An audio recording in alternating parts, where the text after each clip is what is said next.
დღევანდელი გადაცემა დაეთმობა პოლიტიკოსებს და დღევანდელ ეთერში განვიხილავთ 8 პუნქტიან გეგმას, რომელიც ციხიდან გამოაგზავნა ბატონმა გიორგი ვაშაძემ და ერთად არის დამუშავებული პრინციპში ზურაბ ჯაფარიძის და გიორგი ვაშაძის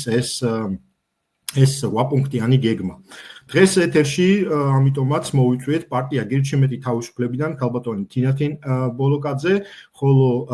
პარტია სტრატეგია აღმაშენებლიდან ბატონი პაატა მაჯგალაძე და ბატონი ლაშა დიაროვი. რა თქმა უნდა, ვისაუბრებთ ამ ციხეში შეთანხმებული 8 პუნქტიანი გეგმის შესახებ და ასევე ვისაუბრებთ რამდენად თანხვედრაშია ეს ყველაფერი, ეს გეგმა ზოგადად იმ 8 პარტიასთან, რომელიც ერთიანობას აცხადებს და რამდენად შეიძლება რომ ეს ყველაფერი გახდეს რეალურად საერთო შეთანხმების ნაწილი არა მარტო